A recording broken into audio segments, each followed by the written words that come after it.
Ladies and gentlemen, welcome to another episode of Fuente and Meerapfel presents The Professor. Hello, everybody. Hello. Hello. What's up, guys? Hey, what's up, Benoit? Today is a very, very special day. Not only is it Fuente Friday, but we have a hell of a guest coming on the show, the one and only Cynthia Fuente. Cynthia. Hello there. Good day to everybody.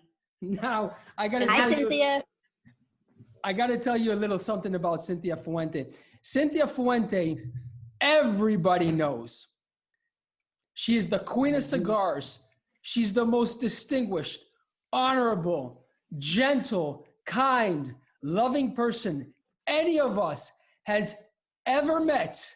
She smokes cigars with style. She took care of me as a kid. Auntie Cynthia, the show is yours today. Oh, thank you, Jeremiah. I appreciate it so much. And it's true. I do remember you since you were a young child. The years have gone by. But it is indeed my pleasure. It's my pleasure, my honor to be here today with all of you. And I have been watching the show every day. And it's such a beautiful idea. My brother's always coming out with great ideas. Jeremiah, Jose, all of you all got together. And I think that this is such a success because it gives so many people an opportunity to be able to get educated when they normally couldn't get this valuable information. So I really commend you all. Thank you for having me on the show. And, you know, since these days, everybody's been extra cautious with sanitizer. I have my father's glove, Carlos Fuente, just in case we need to take care of ourselves, especially these days. And today I'm smoking a Don Carlos personal reserve in honor of my father, Don Carlos. Wow, well, that's beautiful. Cynthia, for us, it's a pleasure. I've known you for many, many years. Your father, we've been very close with your brother, and every time we've seen each other, you've always had a kind smile for me, for my wife, and it's an honor, it's a pleasure, and to be honest, with all due respect, that name of the queen of the cigar industry has been well earned. Now, before the show's over, since you saw Jeremiah grow up, just go through your memories, and before the show's over, you're going to tell us what was the worst thing that Jeremiah ever did to you. So we'll leave that one for later. No, Cynthia. I'm sending the checks right now. You don't say anything to nobody. Now, we have the queen of all queens who's at home on our show, but I see that the king of all kings has just logged on to give a big kiss to his sister, Carlito Fuente. Hello, brother. Hey, good morning. Love you. How are you, sweetheart? Good. Happy Fuente Friday. And happy Fuente Friday. You look beautiful as always. Stunning. Thank you. All right.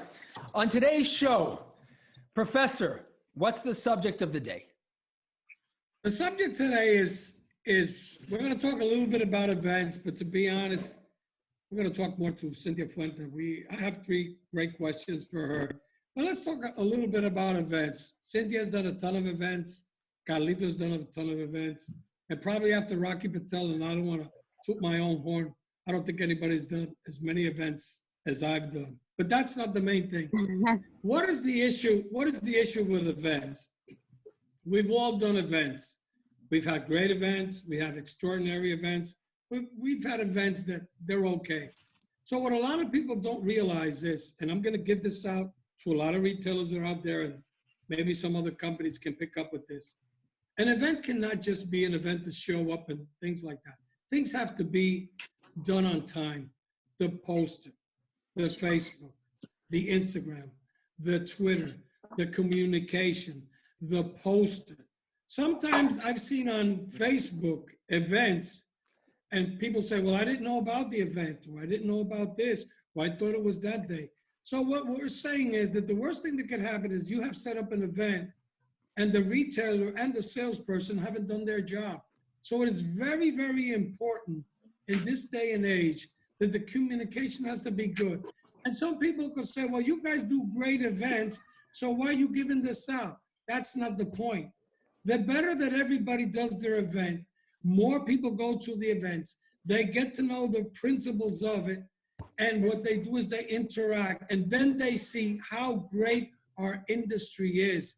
And I don't get tired of saying this is the greatest industry in the world, because you're not judged by the color of your skin, you're not judged by your religious beliefs, or if you're not judged whether you're buying a $3 cigar or a $20 cigar. Now, Cynthia, you've done a ton of events, the same as your brother. Enlighten us of what you really think how an event should go. Well, I'll tell you, I've been blessed to be born into this industry, and I've seen through all the years so many different changes in our industry. And within these last, I would say, decade, events have become more and more popular, and they're a very important contribute to our industry. I personally love events for many, many different reasons. For one, we have an opportunity, our brother Carlito, Liana, myself, all of us, to be able to go into the marketplace and to be able to be one-on-one with our customers. And everybody always has like a story of their first time that they smoked a cigar, or their favorite cigar, and they really want to share with us. So they feel that they really have an opportunity that they can be part of the Fuente family. And so these events to me are very, very important. We have a wonderful sales team in Fuente Newman with Jeremiah and Joshua. When we go to the trade shows, I feel that like through social media, we're able to be in contact on the phone. But when you're face to face with people, I feel it makes a big difference. We're able to promote our brands and get the feedback of everybody. I honestly, I couldn't be more fortunate to have been brought up in this industry and to be Don Carlos and Doña Ana's daughter, to be the sister of Carlito and Ricky, my brothers, and to be able to be where I am. I feel blessed and honored, so honored. And through all the years, I've been in this industry since I was born, literally, and Carlito can attest to that. Every day after school, we went straight to the factory. I did my homework on tobacco bales. I've been in sales. I traveled all over. I had my mentor, Fred Zanaboni. Worked side by side for years in the Dominican Republic in accounting with my father. There's been so many different steps of the industry, and I've loved every one of them. But the events, I look forward to them. I know that traveling can be a lot, and these days we're actually maybe listening to the birds more, or watching sunsets more, cooking more, enjoying things at home. But we all miss being out there, networking with people, and being one-to-one with these customers, being able to work with our retailers. We have wonderful, fabulous retailers all over the United States, all over the globe.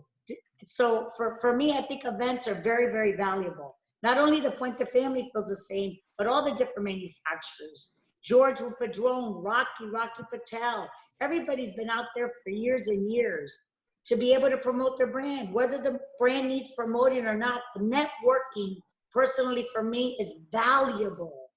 And it's like, I just love people. And I just love every person that I meet. And I love every story they have to give. And so to me, I really feel that they're very valuable. That's beautiful. I agree. Absolutely. Ladies I and would like to gentlemen, see what Carlito has to say about this. Well, you know, I'm listening to my sister, and I'm realizing how much I miss being on the market. And it's like being in love with two women. One is the factory, which when I'm in the factory, I don't want to leave. And then it's when I'm in the market and I'm around so many people, many new friends and many old friends that I feel they're an extension of my family. I really feel that way. We have to me, my biggest blessing has been when I think back and listen to my sister speak, is all the wonderful people and all the friends I've gained over the many, many, many years. To me, that's priceless. And when I get, almost get emotional when I think about it, I think the greatest change that's happened in our industry in the last 25 years has been the opportunity to be hands-on. And even though today is a little difficult, but be able to hug the people who enjoy your cigars, to hear the stories, how they shared their first cigar with their father, how a cigar changed their life, how a cigar brought them marriage and how happy they are. This is what I really miss. And when I think about it, it really is a struggle where I'd rather be. And it's between the factory and the people, but I really love being around people. Once I'm there, I never want to leave, but people know that I'm always the last to leave. I don't want to turn off the lights. So I agree with Cynthia, but I think that has a lot to do with the way we were raised. We were raised in a home where there were a lot of cigar makers always. We were never taught which one was our uncle, which were our aunts, which ones were our family, and which one were just neighbors or employees. We were all family. And that's the way we were brought up in that little wooden home, in that humble home in Ybor City. And I think we still carry on that tradition. And I'm blessed that we were raised that way, because I feel a lot of love inside, and I feel like I have a lot of love to give. I agree 100%, my brother, because the way that our parents raised us is an example of who we are today. The way that Jeanette and Richard raised Jeremiah and Joshua is an example of who they are today. And as we travel the globe, like you've been all over the globe, and as Liana and I continuously travel throughout the United States, we have extensions of our family. Like when we go to Cars and Cigars, Detroit, we have our Detroit family. When we go to Jim Clark's in Montgomery in Ohio, we have our Ohio family. When I go to California, I have my California family. So it's like it is one big cigar family. Like in Tampa, when we have our Heritage Festival that Lisa does every year, it is a family. The people come from all over to Ybor City that was considered the cigar capital of the world. So we have an extension of so many different families. And we're like you all have been saying on the show, which I agree, that we're all together, united as one. And that I feel is very important. wow. Indeed. Well, now you understand. I agree. Now Absolutely. everybody understands out there why Carlito Fuente will always say this is not about cigars, but this is about people, the testimony, the reality. This is the living proof, ladies and gentlemen. We have a message that just came in from Rich Myberg, and I need to read this out because this is absolutely beautiful. And I think this is intended for Carlito, for Cynthia, and for all of the families and all the people out there. It says, Jose, an event is too often about a sale on a particular brand. Your events have been about educating the consumers. This is what we fight for. This is what we spend our life doing, educating people. It's not about the brand. It's not about the cigar. And the Fuente family has brought this to the next level. I see we have a guest of honor, which is actually logged in as an attendee. And I want to pull him on just to say hello. Mr. Daniel Marshall, ladies and gentlemen. I think Daniel logged on to say hi to Cynthia. Daniel, can you hear us? Daniel. I'm here, Daniel, you guys. that. Hey! Now there's a man that has learned how to live life.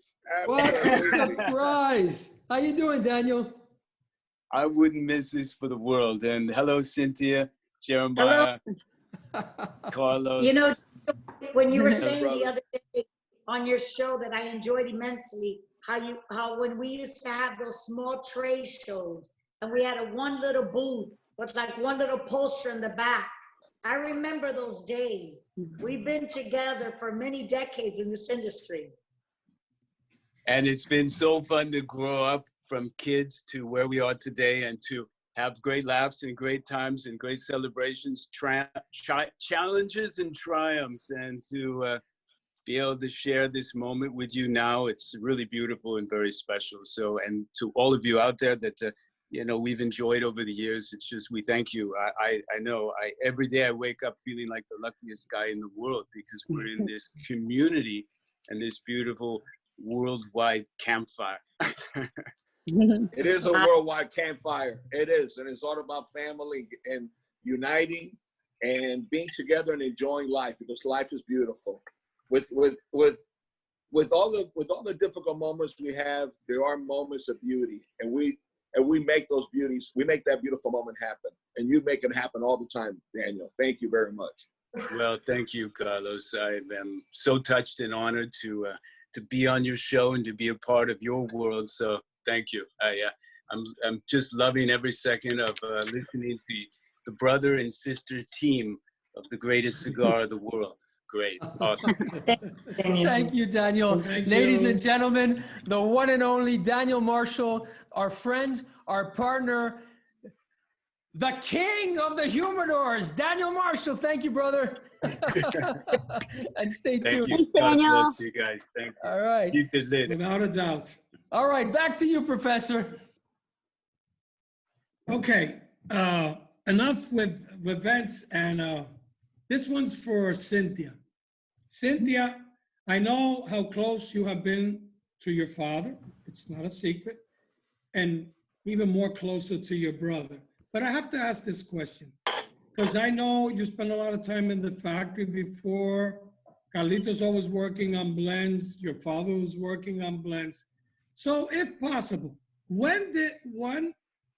at what time was a blend made that you liked a lot, your brother not so much, and how did that turn out? Who won that one?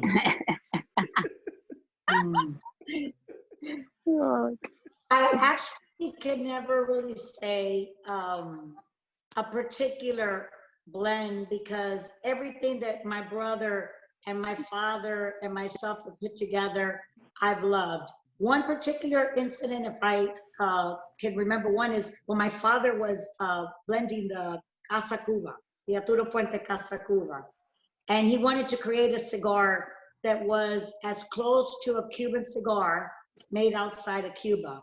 And at that time, I was, like you say, with them very, very often. And we would be in Tampa smoking all the prototypes. And I think that when Carlito learned about it, he definitely loved it. But of course, he was like, wait, Dad, you're gonna do this. What did you do? So he wanted to definitely put his 2 cents in it. But I really feel that everything that we blended together, my brother, my father, I've always admired because I've been in every aspect of the business. And when I'm in, like Carlito says, talk about factory, when I'm in the factory, I love being in the factory. I love being with the people. I love being with Juan B. Sosa, walking around the factory. I love going to Chateau de la Fuente. I remember Danilo working side by side with him in the tobacco. So I've been fortunate to be able to enjoy all of that. Going to Connecticut, I used to go with my father and Rich to Connecticut to buy broadleaf wrapper and Connecticut shade. But I would have to say, I think the Casa Cuba was the one that my brother didn't have his hand 100%. It was a little challenging, but then nevertheless, and he grew to love it and respect it. And today, Casa Cuba is growing more and more. And No, it's actually, no? actually, Actually, my father did that without me knowing one thing. He did it hidden from me because he knows it was a different style of blending. I don't want And exactly. that it was old school blending, old school. It was very old school. And it was a little different than what I liked. And he was using two of my best cigar makers. And he had convinced everybody in the factory because he was the chairman of the board. He was the boss. And nobody questioned him. And I was busy traveling and going with Jeremiah to different places, Dubai, and doing other things. And actually, when I saw that they were going to ship some cigars and I looked at them, I pulled it off the market. It took 2 years. Took 2 years before we retweaked a few little things and everything, and I accepted to go on the market. But that's the relationship my father and I had. My father never went against anything that I said. I never went against anything that he said. We did things on our own. I mean, we didn't have to go to a committee or go to get any permission. My father wanted to do something, he did it on the spot. I wanted to do something, I did it on the spot.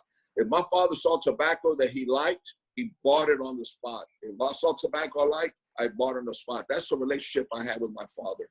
It was a very unique relationship. It was, we were one. We were really one. And the same thing with Cynthia. We did things, no one questioned the other one. We just worked together. And if my father always taught me that I'm going to give you rope, son. You're going to do whatever you want. I'm not going to tell you what to do. If you fall, you'll figure out how to get back up and learn not to fall again. But if I hold your hand, you're not going to fall. You need to fall as many times as you can while I'm not around. And he let me fall a lot of times. And I think about him every day. And I hear his voice when I'm walking to the factory. Look at this, look at that. This is happening, this is happening. And he's right. I hear his voice and I see the things. And all those things that he used to tell me, now I find myself doing them and telling other people to do them. So you never know the people that you're around while you're growing up, the influence they have in your life. And you know what? One thing that I'm very happy to hear, I agree with you, Professor. The most important thing about cigar events are not selling. It's not about selling cigars.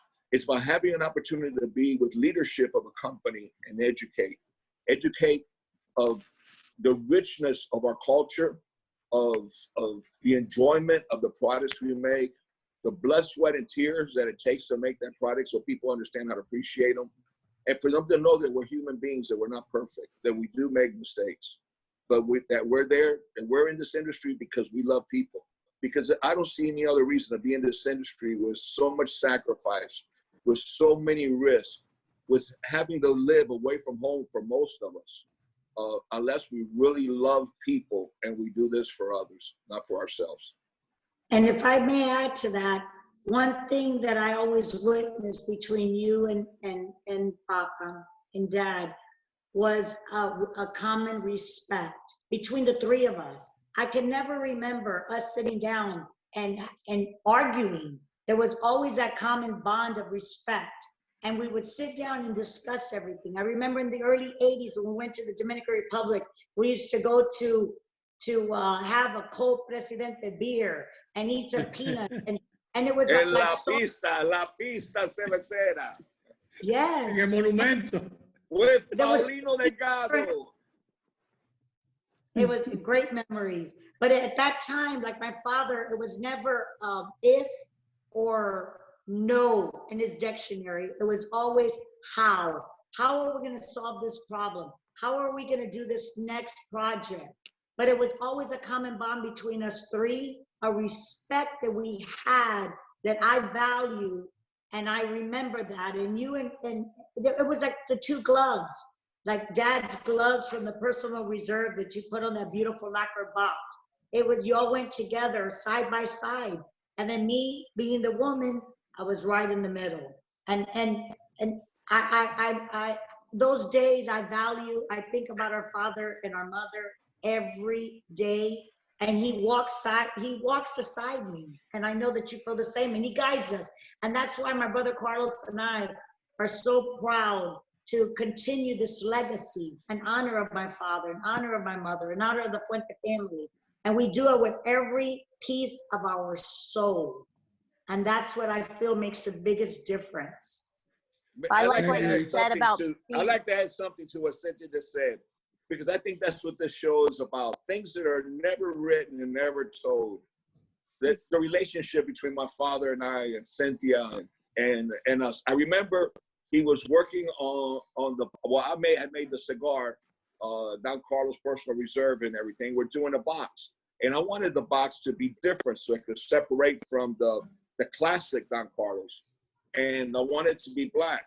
And all of a sudden, my father decided, I wanted to be a piano black, shiny piano, polished piano black.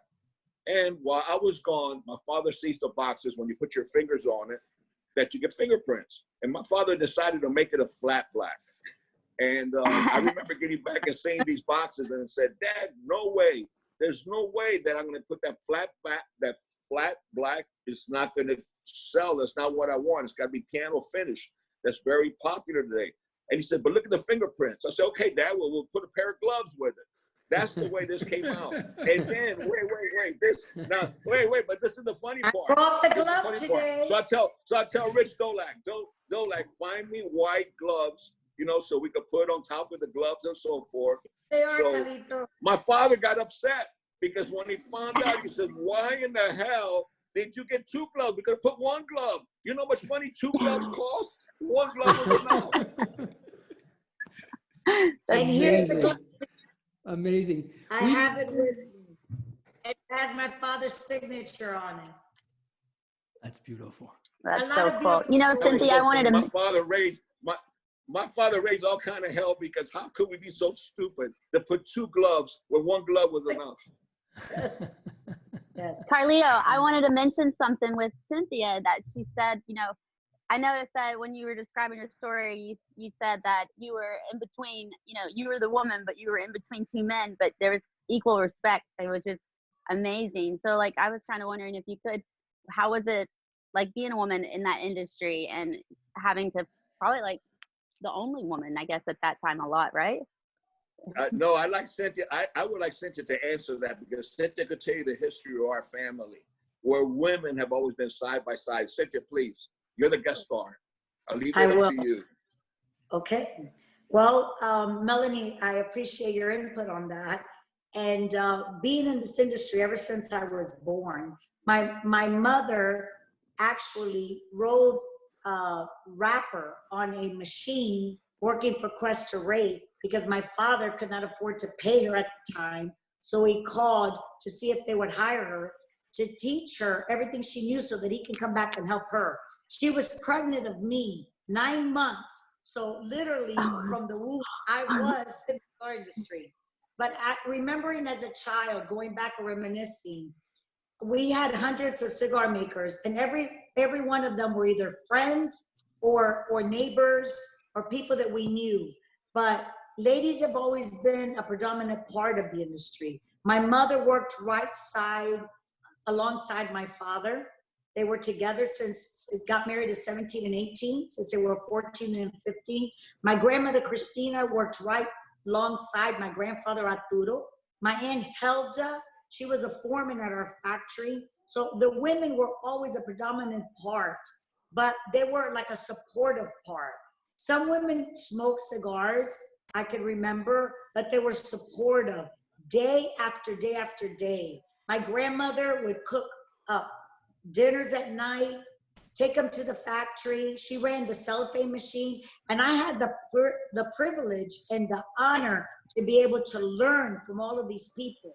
Because every day after school or all summer long, I would go sit by my grandmother and help her. I would go to the shipping department and help my uncle Arturo. So I think that my father maybe had this in the back of his mind, but this is how Carlito and Ricky and I learned, how we learned the industry, every aspect of the industry. But women were there all along, but in a very supportive way, whether they smoked or not.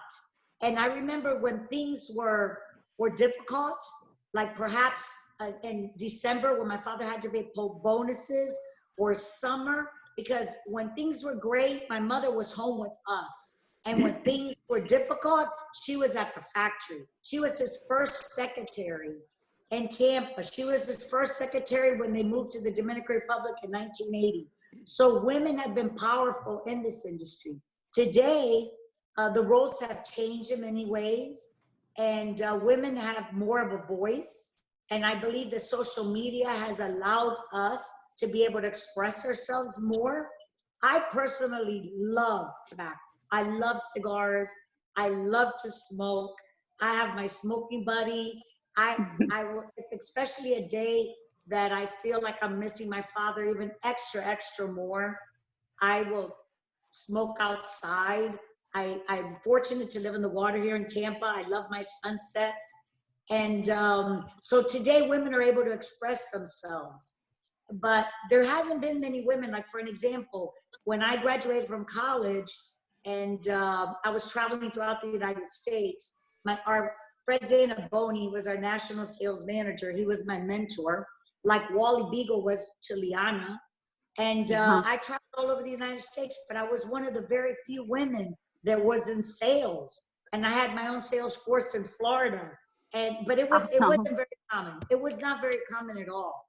But everybody always had the highest respect for me because of how I portray myself, but also because I was Carlos Fuente's daughter, and they respected that I was part of the Fuente family. So well, Rich Dolak actually gave me the name first cigar. What is it, First Lady of Cigars?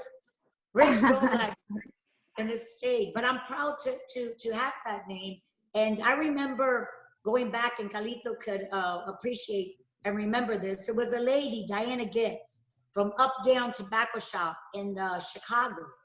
And she was a dominating woman, and she loved our industry, and she fought so hard for our industry, and she didn't care what anybody thought. At the time, I was very young, and I would just sit back and watch her and say, wow. And I admired her determination. And she was a staple in our industry. She's passed on now, but I'll always remember there were women that were dominated in the industry, but it wasn't very common. It wasn't very common. But at the same time, all of the men in the industry always had the highest respect for us women. And that's something that I appreciate, I'm grateful for, and I thank the gentlemen who always, respected our opinions, brought us into the forefront, and shared everything together. We have a lot of women working in our factories. They're the women in the school. So I feel that women definitely have had a major part, but nevertheless, I know my stand. I'm the woman, Carlos is the man, and I respect that. And I'm grateful to have my brother Carlos to lead us. He is our patriot now, since my father is no longer on this earth. And I'm proud to be right alongside and follow his lead. Wow. Well, I look at things very much the same, but a little different. Talking about Diana Getz, I have her photo right when I enter my office. I look at her and I admire her, and I never forget her for her strength. I believe women are the most important aspect of our industry. I have so many friends that smoke cigars who are women. I think the world has changed for the best, our cigar world, because women are enjoying the same things as men. I've always said it. I never forget being in an event in Las Vegas in a panel with all the biggest superstars of cigars, and over 500 people in the audience, and everybody raising their hand in the middle of the boom. Who's going to make a cigar for a woman? I hear all these other companies that are coming out with this flavor and this very thin cigar, and they're going to come out with a very thin cigar, very elegant for a woman and everything. And I refused that answer. And I remember somebody said, I need the opinion of Mr. Fuente. And I said, every cigar that I make is for a woman. Everything I do in life is for a woman. I agree. My mother raised me, and my heart belongs to my mother, and everything I do. And there's nothing sexier than seeing a woman with a Toro or a Robusto in her mouth. And so women have the same taste as men. You can't prohibit a woman from trying a brandy or a whiskey. What, you think they only deserve ginger ale? Those days are gone. I believe in women. And the most important thing to me in my industry right now is that more and more women are appreciating the finer things of life, and men appreciate the women. And now that the women are already in, there's no way we're going to take them out. So gentlemen, accept it, bring them in, embrace them, and make them part of our lives. Yes, awesome. Why are we not surprised that that is Carlito Fuente's point of view? And I love it.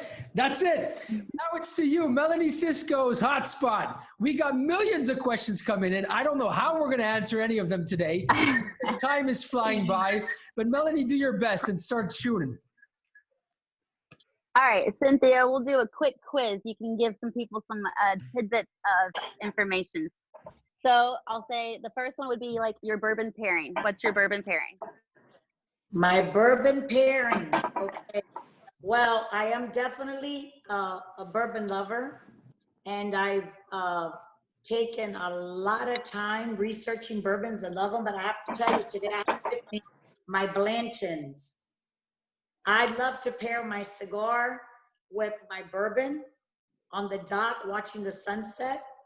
I love Elmer T. Lee. I love Angel's Envy. But I would say that right now, my absolute favorite is the Blantons. And I also enjoy, and for me, cigars a lot is about the mood that you're in that day, like what I'm gonna have for dinner, what I'm gonna drink. So then that determines on like, what am I gonna smoke? Because I know that we're on this show, but my absolutely favorite wrapper ever is the African Cameroon wrapper from Meerapfel. Here we go again. I mean, I love the whole Hemingway series, from the short story all the way to the masterpiece, Given the Time. I love all of the Don Carlos. I love all of the cigars. It just depends on the mood or what I'm drinking, what I'm smoking, what I'm eating, and so forth. But as far as pairings, I do absolutely love bourbons. Okay. So another question is, what would you suggest a woman start smoking? What kind of cigar? Okay. Well, like Carlito said, all the cigars are made for women, but sometimes a woman feels a little bit more comfortable, perhaps starting with something maybe a little bit on the lighter profile. I personally don't do flavors. Sometimes women like to try that, but I would personally suggest like the Hemingway short story. It has the African wrapper. It has the sweetness, but yet it's very, very smooth, and it's not too big of a cigar or too small. So I think that might be a nice beginning on a personal level. I even when I'm not literally working or traveling out in the marketplace or working at the factory in the office, I love to go to dinners. I love to go to fine restaurants, and I love to go to the cigar lounges. I absolutely love it. And so when people are out there and I get to talk to people and they know that I'm a Fuente, they want to meet me and meet the family, what have you, and then they'll ask me. So then I'll take them to where all our cigars are, naturally to Fuente, and I'll kind of go through the different profiles, and I'll ask them, what is their taste? And then I'll get more of a feeling about the individual, and then I can recommend different cigars. But I would say, personally, I think a good start would be the short story. Wow. I do that. Amazing. Yeah. I started smoking over 30 years ago, and I still enjoy smoking a short story almost every day. Yeah, it's such a great cigar. Not one, I can tell you that much. We got so many nice comments coming in from the audience. Judy's writing, having Carlito and Cynthia on the show today, absolutely amazing. The best show so far. People are so happy. Let's try to pull somebody in here. Jose. Let's see. Let's get Jose here. Let me pull him in. Jose had a good question. Here we go. Jose Indalecio. Come on. You're on the air, Jose. Ask your question to Cynthia. ¿Cuál es su cerveza favorita. Vamos a ver, ya la mencionó, yo creo. Buenos días, José. ¿Qué tal? ¿Todo bien? Gracias a Dios, sí. Bravo. Un abrazo desde Santiago, los 30 caballeros, mi hermano. Gracias, gracias. ¿Cómo está? Buen día. Presidente. Todo el tiempo. Ana, No hay presidente, otra, no hay otra. Vestido de novia. Vestido de novia. You know, Para su when I- cumpleaños le tengo otra. Okay, gracias. Gracias. I love all kind of beer. Like when I go to whatever country or city, I always like to try the beer from that local area.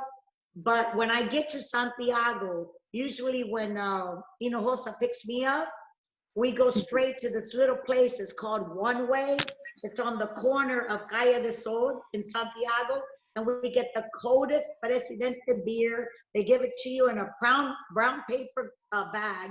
And we call it vestido de novia. It's like dressed like a bride because it's so cold from the ice. So I would say that White, that's yeah, the outside is white from being frosted. It's so cold. yes. That's so great. All right, guys, listen. We got to move on to a very special moment because right now it's time to go to that messed up Benoit on Benoit's Baked. Benoit, on to you, brother. Happy Fuente Friday to everyone. Happy Friday, Benoit. How are you doing, guys? Great. Everything's Brother, great. I hope that Friday, happy. everybody's safe. A place I am really glad to meet you, Cynthia. You are very lucky today because for today I found a joke less dirty than yesterday. Oh, no. Yes, No, forget it. We're cutting you off the show. I received 5 mails of lawyers from United States. So the life teach me yesterday that the humor in Europe and United States is not the same. So I really to have to pay attention with that. So today is about a man works into a bar. So you have noticed and a lot of Belgian story happens in the bar. We have a specific relationship with alcohol. So today, everybody hear me? Oh, yeah. yes. Oh, Go yeah. with you. Yes, absolutely. So a man walks into a bar. So the bartender greets him and says, "For $5, I will show you something amazing." So the man agrees and hands over his $5. The bartender put us on the small piano and a guy who is only about a foot tall, already small guy. The guy sits down and play amazing tune on the piano, like Mozart, for example, because Jeremiah like Mozart. So the guy say, "Whoa, it's amazing. Where did you get him?" So the bartender replied, "There is a genie on the corner. He will grant you 1 wish." So the guy leaves the bar, finds the genie, and says, "I want $1 million." And all of a sudden, ducks start falling out of the sky. The guy runs back to the bar to escape all the ducks and asks to the bartender, "What's wrong with the genie? I asked for $1 million and ducks start falling out of the sky." Then the bartender shakes his head and says, "He's a little bit hard of hearing. Did you seriously think I asked for a 12-inch pianist?" That's all for today, guys. All right, I'm not going to explain. I'm not going to explain that one online. Each one's getting better and better. I'm Thank going to have to put this guy in consignment and concealment in the cellar or something and tie him up. All right, back to you, Professor. Thank you, Benoit. You know, one of the things that I wanted to say is that for women smoking cigars, everything that Cynthia has said is true. But for women working in cigars, it's totally, totally different.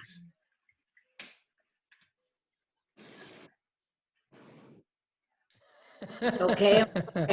And that's where Jose gets kicked by his wife. He left us. All right, Professor? Continue, on you. Professor. No, what I'm saying is, you know, for a woman in cigars, it's totally different from a woman just, you know, smoking cigars. It's a totally different. All right, there seems to be a little technical issue going on with the professor's mic. So we're going to go back to you, Melanie, and let's grab a question here. Yeah, I see. It looks like somebody wanted to be pulled in. I'm not. We have Dimitri here. Let's pull in Dimitri. Yeah. Yep. Okay. All right, Dimitri, you're going live. Question is yours. Can you hear us? Loud and clear, Jeremiah. How you doing, brother? Fine, thanks. Sunshine and cigars, so everything's great. The question I have is, I once heard Carlito say that the Opus X was his child, and that his grandfather would never approve this new kind of working.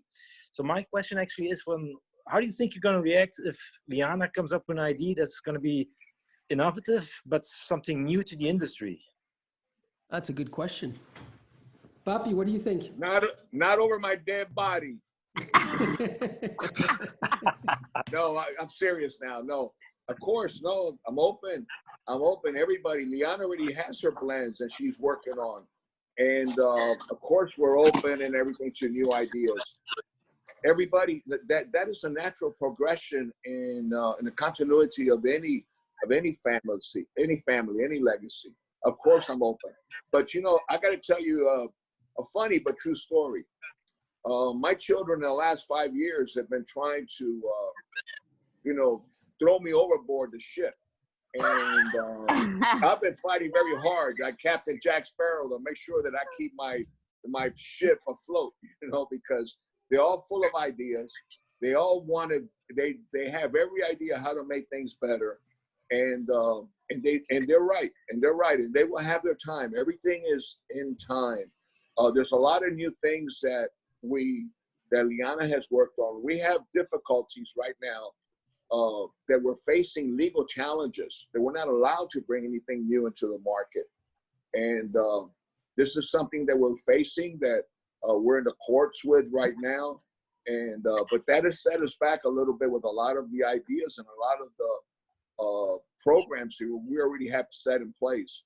But of course, the next generation is going to come out with some very exciting things. It's going to be much better than what anything I've ever done. I have no doubt about it, because they have the passion, they have the love, they have the respect for tradition, but they also have, that freshness, that youth and that creativity that's necessary in creating anything new in life. Beautiful. Yeah. Wonderful. We have thank you very much, Dimitri, for the question. We have a wonderful question that came in from Mitchie. Mitchie, can you hear us? Oh, hello there, Richie. Hi, Cynthia. Hi, darling. How are you? Wonderful, thank you. I have a question. I mean, I often hear from a lot of people, including our dear friend Franklin, Yes. that you are one of the minds behind Between the Lines cigar. Wondering if that's true, and if so, how did that come about? Thank you. Well, the whole Hemingway series came about in the 70s, and it was a magazine, a cigar, the Connoisseur magazine. And in those days, it was a lot more, it was a very challenging time. And I remember that the Hemingway signature came out, and we went for it, and we promoted that magazine because that was like a big recognition for us. Okay. My brother Carlos started with the Hemingways with the perfecto shape, going back to the Cuban tradition, and me loving style, being a woman. I always was I admired the Connecticut broadleaf and the Connecticut shade, or the African Cameroon wrapper with the Connecticut broadleaf. And I love the style of it. And I love the taste of it, because for me, it's like a chocolate milkshake. It has a lot of complexity. It has a lot of balance. It's smooth. And as you're smoking the cigar, you can appreciate all the different flavors it has to offer. But when we came up with that particular size, I gravitated for it. One, because I love the appearance of the cigar, and then I love the flavor profile. So people started to know me as that was like a staple, one of my staples. as a Hemingway between the line. And then Franklin and Ariel, who works at our factory, would make all these special sizes and with different wrappers, with our Claro wrapper, our natural wrapper, Maduro wrapper, and beautiful different colors. So I enjoy, because I believe the cigars are to be shared. So when I go into the marketplace, if I have one, I will share them with them. Oh, yes. And talking about the Hemingways, I thought today that we can come up with whoever's birthday it is, maybe.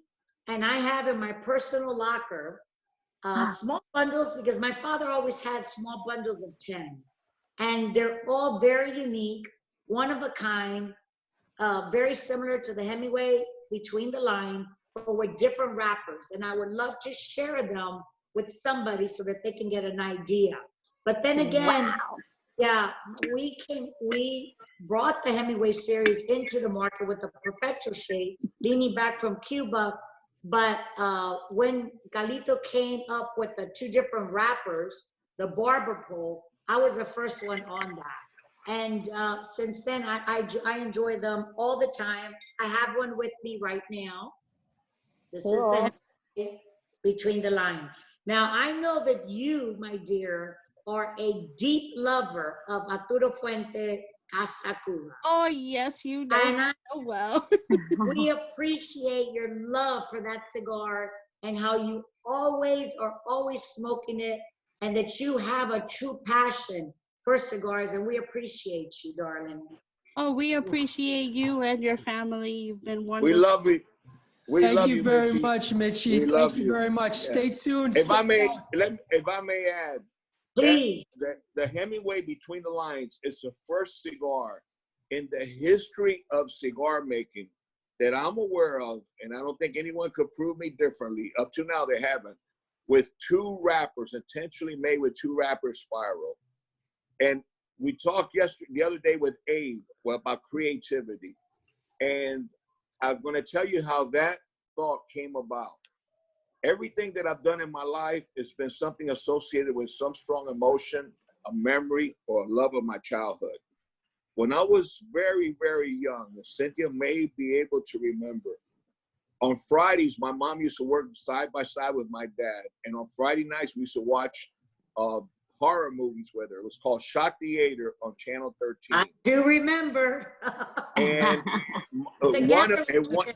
one of our surprises, one of the things, remember, we were a humble family. My mom used to bring, which I loved, it was so special to me, a gallon of chocolate ripple ice cream. It was vanilla ice cream with chocolate swirls. At that time, think about this. This is the late 50s, very, very early 60s, or late 50s mostly. At that time, imagine, seeing vanilla ice cream with chocolate was something to my mind was amazing, because I only knew 3 types of ice cream: vanilla, chocolate, and strawberry. So that always stayed in my mind, how the combination of the flavor. And that was the inspiration for creating Between the Lines, to have chocolate and vanilla and colors and whatever. That was the inspiration. So you ask how in the world you come up with these crazy ideas that never been done before. In my personal situation, in my life, it's been always associated with a love from my mother, my father, my grandfather, or a memory that I lived at a young childhood. That's awesome. And the Between the Line is very, very limited. And there's 2 cigar rollers that make it in the Dominican Republic. And when I'm in the factory and they're actually making that cigar, I love the way that they make it, and the love and the passion that they have. And it has no veins. If you see it, it's just so smooth. But Carlito, I do remember that. And I remember us watching Captain Kangaroo together too. All right, guys, listen. This is I'll stop. Cynthia, hold on, Carlito. One second. My sister wasn't. Hey, listen. I'm old school. I was born an old man when I was 3 or 4. When I was 5 years old, I was already an old man. I remember telling my sister, "You go put some clothes on. Captain Kangaroo is watching you. He's looking at you. Put clothes on." I was born an old man. And I believed it. I believed that he could see me through the TV, because I just had like a little T-shirt. and underwears. I was a kid, so I would run to the room to change. You And were we 2 used years to old, have- 1 year old. You were 1 or 2 years old. All Oh my right. gosh, that's great. Listen, we have 3 minutes left on the show. This is going way too fast. We got 3 minutes left, but Cynthia wants to share one of her special between the lines with one of you guys, and I have a contest to propose. Everybody has 120 seconds. 120 seconds, 2 minutes, to put on the chat some beautiful love poem to Cynthia. We will choose the best one within the next 3 minutes, read it out to her, and you'll win a special between the line, or you'll buy it for 1 cent or whatever, however we have to do this. So get those love poems going on the chat, and we'll select the best one within the next 3 minutes. Professor, can you hear us? Of course. All right, you take it Wait a from minute, here. wait a minute, wait a minute, wait a minute. We're on 2 weeks already, and no one's been able to nail the professor. What is going on? Listen, there's something funny. There's 2 things that Cynthia brought up today, and it was a conversation we had in Tampa a couple of weeks ago. There was Diana Silva's and the love that I have for the Casa Cuba. And I had him in notes here, and I was surprised. I think she has some spy web or something that was looking into my net of my things, because to be honest, Diana Silva's, to be honest, she should have a statue made of her, because she fought from 1960 something to the day she died for Absolutely. a woman to be there. And you guys made a phenomenal cigar for her that was very tasty. I like more the Diana Silva's Maduro than I did the Connecticut one. There were 2 great cigars, but I always would mooch from her a couple of the Maduro ones that were just fantastic. Hard left, all the way on the top. It has her picture. That was, she fought tooth and nail, and she stood behind her brand. It was a great brand. And she did events when there was no events around. She's the one of the ladies that started events. And they were huge, and they were huge. And so much so, I never forget, she gave me a bag of diamond chips when we first started with her. She had me smuggle it in and had to put a diamond in every box. Her pictures. And this is a true story. Wow. The ride to the refrigerator.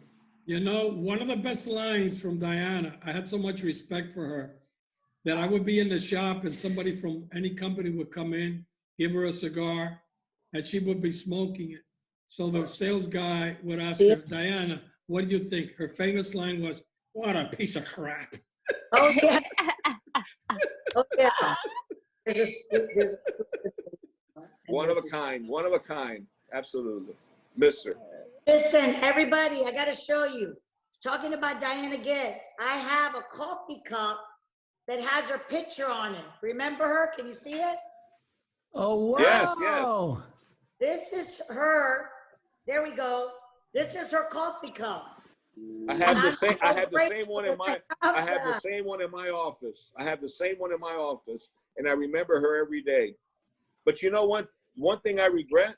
This is one of the shows. This is one of the shows that should have gone on for at least 2 hours.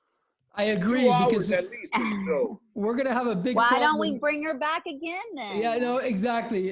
We're gonna have a big problem because it's that time of the day. Time has run out. There are messages going through the roof. Attendance on the show is bigger than it's ever been, Cynthia. So Thank you, Jeremiah. everybody wants to see you.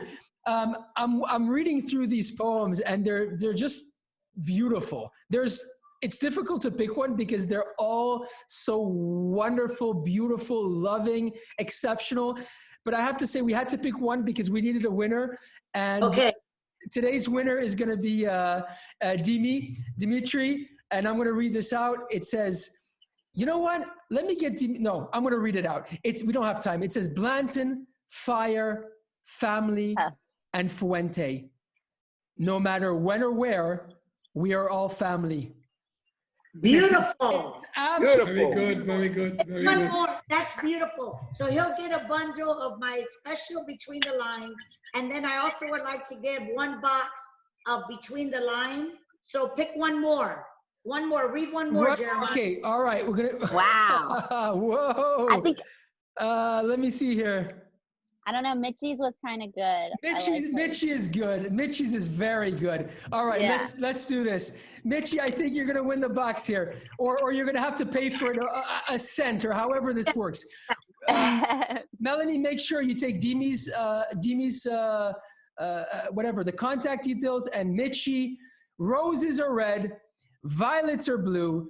Nothing is better than Fuente Friday and 20th anniversary blues. That's very good. That's the one. Oh, All right, guys, that's we beautiful. really need to go. Our time is up. Cynthia, you must come back. This is Thank you. nowhere near yet started. But in the meantime, all our love. Thank you for coming on. We love you. Please take care of yourself and of others. And to everybody, happy Fuente Friday, happy Easter, happy Fuente Friday. Passover, happy everything. And Yes. we'll see you on Tuesday. Monday, it's a day off for everybody. But Tuesday, log back on Tuesday Live for the next show. Bye-bye for now. Thank Happy you. Friday, Friday with a lot of love. Bye. God bless. Thank you, thank you. Okay. Bye-bye, everyone. Cheers. Thank you, Cynthia. You're the best. Thank you. It's my pleasure. Thank you so much. I love you guys. All right.